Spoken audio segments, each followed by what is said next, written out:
وہاں پہ جینیٹری بیچ جیسے لوگ آتے ہیں اچانک اور یہ اعلان کرتے ہیں کہ ہم پاکستان کے اندر اربوں ڈالر کی سرمایہ کاری کریں گے. بہت اچھی بات ہے, آپ کی سرمایہ کاری ہمارے لیے بڑی اچھی ہے, لیکن سرمایہ کاری کی وجوہات کیا ہیں؟ یا سرمایہ کاری صرف اعلان کی حد تک رہے گی, یا آپ کی جو سرمایہ کاری ہے اس سے امریکہ کا کتنا تعلق ہے؟ کیونکہ آپ غیر سرکاری ہوتے ہوئے بھی سرکاری پروٹوکول یہاں پر انجوائے کرتے رہے. دوسری بات یہ ہے کہ ایک بندہ جو ہے وہ سرمایہ کار نہیں ہے, یا آپ کہہ لیجئے چلو جی سرمایہ کار ہے, کہنے کو وہ سرمایہ کار ہے, مگر جو صحافیوں سے اس نے ملاقات کی وہ کس کیپیسٹی میں کرائی گئی, اس کا جواب ہمیں کون دے گا؟ جینیٹری بیچ کو اتنا بیچا کیوں گیا ہے حکومت کی طرف سے, یا جس کی طرف سے بھی جینیٹری بیچ کو بیچا گیا ہے میڈیا میں, اس کی کیا وجوہات ہے, کون ہمیں بتائے گا؟ اس کے علاوہ اگر تو یہ فیک نیوز ہے جینیٹری بیچ کے حوالے سے کہ جی وہ پاکستان میں انویسٹ کرنے والے ہیں یا جو بھی معاملات ہیں, اگر تو یہ فیک نیوز ہے تو اس کو پھیلانے والا بندہ کون ہے؟ کیونکہ ہم جیسے لوگوں کے لیے تو پیکا جیسے قوانین لائے گئے ہیں اور کہا گیا کہ جی پیکا جو ہے وہ بیسیکلی امپلیمنٹ بھی اس کا ہوگا, لیکن جینیٹری بیچ کو بیچنے کا جو طریقہ کار اپنایا گیا اس میں تو عوام نے نکو نک کر دیا کام. عوام کو نے تو وہ سارا حدود اربا اس کا نکال دیا, سارا اس کا ماضی, اس کا پورا بیک گراؤنڈ نکال دیا, اور دنیا کو اور خاص طور پہ پاکستان کے لوگوں کو بتا دیا جو یہ سمجھ رہے تھے کہ لو ہو ٹرمپ نے تو کال ہی نہیں کی, اپنا بندہ بھیج دیا. وہ کسی ٹرمپ کا بندہ نہیں ہے.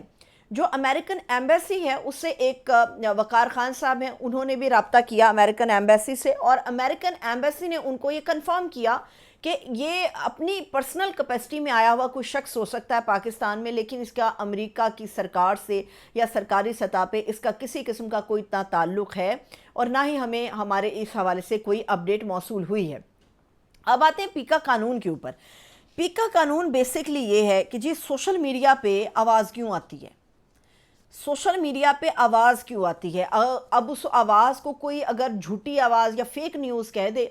تو پھر اس میں کیا کیا جا سکتا ہے؟ اور اس میں بیسکلی جو نظر آ رہا ہے, ایک عام آدمی جو اپنے خیالات کا اظہار کر سکتا ہے, اس کے گلے کے گرد جو رسی ہے اس کو ٹائٹ کرنے کا فیصلہ کیا گیا ہے. اب یہاں پہ جو اور بھی بدترین کام ہوا وہ یہ ہوا کہ پہلے 2022 کے اندر جو صدارتی آرڈیننس آیا اور اس کے بعد یہ چیزیں آگے پراپرلی بڑھیں, تو اس وقت جو اتھارٹیز بنائی گئی تھی ان تمام نیوز اور اس کے اوپر چیک رکھنے کے لیے, تو وہاں پہ کوئی بھی شخص جو ہے وہ جا سکتا تھا, وہ وہاں پر جا کے کمپلین درج کرا سکتا تھا یا اپنی رہائی کے لیے کوئی بندوبست کر سکتا تھا. لیکن سوال یہ ہے کہ اب جو اتھارٹی پیکا کی بنائی گئی ہے اس میں انہوں نے یہ واردات ڈالی ہے کہ اب آپ ٹربیونل کا جو اگر فیصلہ آپ کے خلاف آتا ہے تو آپ اس فیصلے کے خلاف ہائی کورٹ کے اندر نہیں جا سکتے, اور جو شخص سپریم کورٹ میں جائے گا, ظاہر سی بات ہے کیونکہ آپ کے پاس صرف آپشن یہ ہے کہ آپ ٹربیونل کے فیصلے کے خلاف سپریم کورٹ میں جائیں گے. جب آپ سپریم کورٹ میں جائیں گے تو وہاں پر جو بیٹھنے والا وکیل ہے جس کو آپ اپنے لیے دفاع کے طور پہ استعمال کریں گے یا ہائر کریں گے, تو وہ شخص سینکڑوں میں یا ہزاروں میں فیس نہیں لیتے. سپریم کورٹ آف پاکستان کے جو وکلاء ہیں کم سے کم وہ لاکھوں کے اندر تنخواہ وصول کرتے ہیں, یا وہ لاکھوں کے اندر کیس کی فیس جو ہے اس کو وصول کرتے ہیں. تو ایک عام شخص جو کسی بھی چوک چراہے سے, گھر کے چوبارے سے, گھر کے کمرے سے یا کہیں سے بھی اٹھایا گیا ہوگا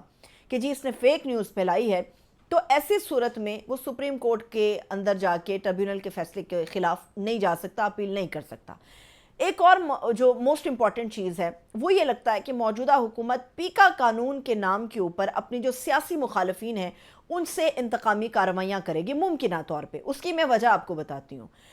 پاک پتن سے ایک ایسے شخص کے حوالے سے خبریں ہیں کہ جس کو اریسٹ کیا گیا کیونکہ اس نے جو مریم نواز ہیں ان کی کوئی ایسی غلط قسم کی فحش تصاویر تھیں جو فیک تھیں, اور ان کو اس نے پبلش کیا. اس بندے کو اریسٹ کر لیا گیا.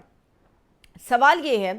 کہ جو بشرا بی بی کی کردار کشی کی جاتی ہے یا ان کے خلاف جو کیمپینز آتی ہیں, چلیے بشرا بی بی کے علاوہ جو دیگر صحافی خواتین ہیں, صحافی نہ بھی ہو, جو عام خواتین کی اس قسم کی فیک ویڈیوز یا فیک پکچرز یا فیک پروپیگنڈا اس قسم کا آتا ہے,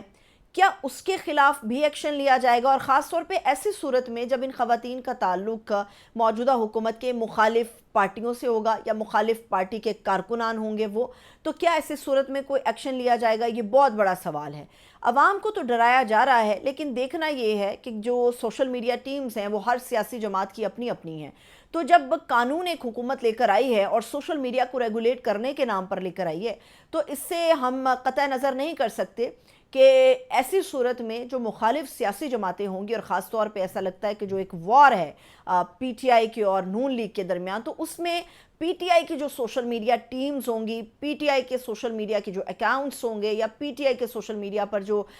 ہمدردی رکھنے والے ورکر ہوں گے یا لوگ ہوں گے، بیسکلی ٹارگٹ ان کو کیا جائے گا۔ اب دیکھتے ہیں کہ پیکا قانون کے اندر جو یہ چیزیں لائی گئی ہیں یہ کتنی دیر تک ٹکتی ہیں، کیونکہ پورے پاکستان کے اندر اس کے خلاف احتجاج بہت تیزی سے آگے بڑھ رہے ہیں۔ اجازت دیجیے، اپنا خیال رکھیے، خدا حافظ۔